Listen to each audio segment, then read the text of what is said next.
Бурмил нашел Марию Гавриловну у пруда под ивою, с книгой в руке и в белом платье, настоящей героиней романа. После первых вопросов Мария Гавриловна нарочно перестала поддерживать разговор, усиливая таким образом взаимное замешательство, от которого можно было избавиться разве только внезапным и решительным объяснением. Так и случилось. Бурмин, чувствуя затруднительность своего положения, объявил, что искал давно случая открыть ей свое сердце и потребовал минуты внимания. Мария Гавриловна закрыла книгу и потупила глаза в знак согласия. «Я вас люблю», — сказал Бурмин. «Я вас люблю страстно». Мария Гавриловна покраснела и наклонила голову еще ниже. «Я поступил неосторожно, предаваясь милой привычке видеть и слышать вас ежедневно». Мария Гавриловна вспомнила первое письмо. «Теперь уже поздно противиться судьбе моей. Воспоминание об вас, ваш милый, несравненный образ отныне будет мучениями отрадою жизни моей.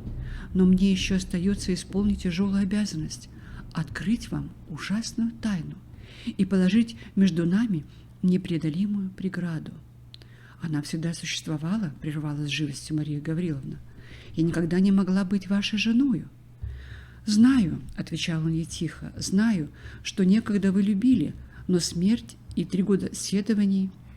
«Добрая, милая Марья Гавриловна, не старайтесь лишить меня последнего утешения. Мысль, что вы согласились сделать мое счастье, если бы...» «Молчите, ради Бога, молчите. Вы терзаете меня. Да, я знаю, я чувствую, что вы бы были моею, но я несчастнейшее создание. Я женат». Марья Гавриловна взглянула на него с удивлением. «Я женат», — продолжал Бурмин. «Я женат уже 4-й год и не знаю, кто моя жена, и где она, и должен ли свидеться с ней когда-нибудь». «Что вы говорите?» — воскликнула Марья Гавриловна. «Как это странно! Продолжайте». «Я расскажу после, но продолжайте. Сделайте милость». «В начале 1812 года, — сказал Бурмин, — я спешил в Вильно, где находился наш полк.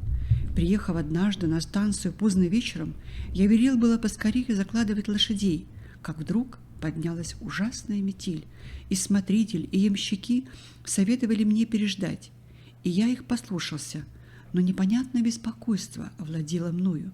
Казалось, кто-то меня так и толкал.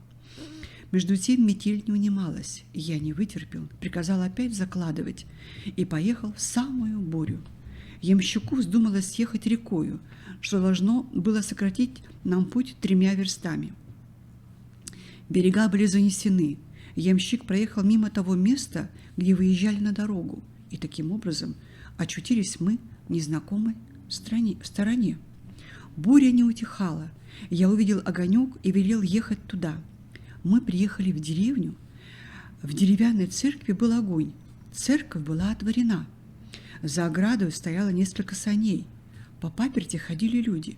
«Сюда, сюда!» — закричало несколько голосов. Я велел ямщику подъехать. «Помилуй, где ты замешкался?» — сказал мне кто-то. «Невеста в обмороке. Поп не знает, что делать. Мы готовы были ехать назад. Выходи же скорее!» Я молча выпрыгнул из саней и вошел в церковь, слабо освещенную 2 или 3 свечами. Девушка сидела на лавочке в темном углу церкви, другая терла ей виски. «Слава Богу!» — сказала эта. «На силу вы приехали. Чуть было бы барышню не уморили».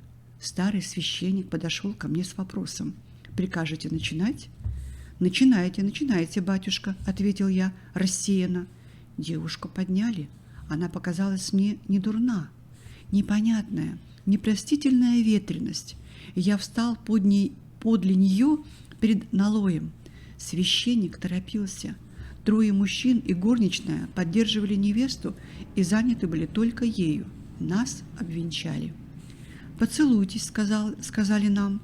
Жена моя обратила ко мне бледное свое лицо. Я хотел было ее поцеловать, а она воскликнула: «Ай, не он, не он!» и упала без памяти.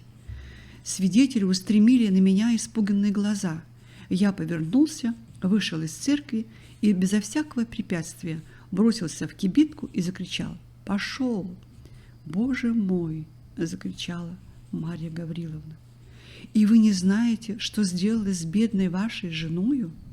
«Не знаю», – отвечал Бурмин. «Не знаю, как зовут деревню, где я венчался.